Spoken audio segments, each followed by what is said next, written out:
9 vibes యువతలో స్ఫూర్తి నింపేందుకే సచివాలయం ఎదురుగా రాజీవ్ గాంధీ విగ్రహం ఏర్పాటు చేస్తున్నట్లు సీఎం రేవంత్ రెడ్డి తెలిపారు. సచివాలయం సమీపంలో రాజీవ్ గాంధీ విగ్రహం ఏర్పాటుకు సీఎం రేవంత్ రెడ్డి శంకుస్థాపన చేశారు. ఈ కార్యక్రమంలో మంత్రులు తుమ్మల నాగేశ్వరరావు, పొన్నం ప్రభాకర్, ఎమ్మెల్యేలు మల్రెడ్డి, రంగారెడ్డి, స్థానిక నేతలు తదితరులు పాల్గొన్నారు.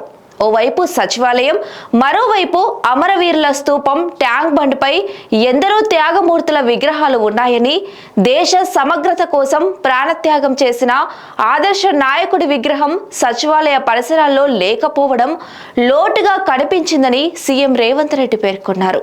ఆ లోటును తీర్చడానికి భారీ స్థాయిలో రాజీవ్ గాంధీ విగ్రహం ఏర్పాటు చేస్తున్నట్లు సీఎం స్పష్టం చేశారు.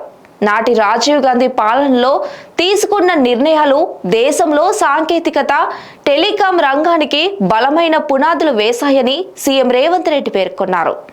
తండాల నుంచి పట్టణాల వరకు ప్రజలు మొబైల్ ఫోన్లను ఉపయోగిస్తూ ఈరోజు ప్రపంచాన్ని గుప్పెట్లో పెట్టుకున్నారంటే దానికి రాజీవ్ గాంధీ పాలన, సంస్కరణల ఫలితమే అని వెల్లడించారు.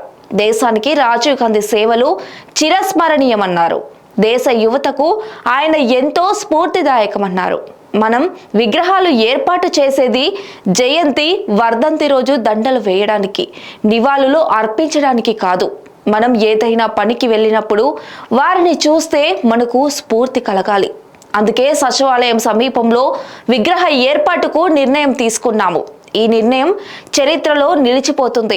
ఆ రోజు సద్భవన్ యాత్ర సందర్భంగా రాజీవ్ గాంధీ చార్మినార్ వద్ద పెద్దలు హనుమంతరావు సమక్షంలో జెండా ఆవిష్కరించారు అని రేవంత్ రెడ్డి పేర్కొన్నారు. మన రాష్ట్రం 60 సంవత్సరాల ఆకాంక్ష. ఈ కలను తీర్చింది కాంగ్రెస్ పార్టీ. రాష్ట్ర ఏర్పాటులో సోనియా గాంధీ కృషి మరవరానిది.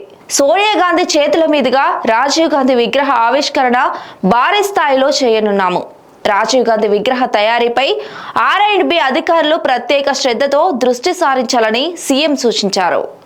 Stay tuned to 9 vibes.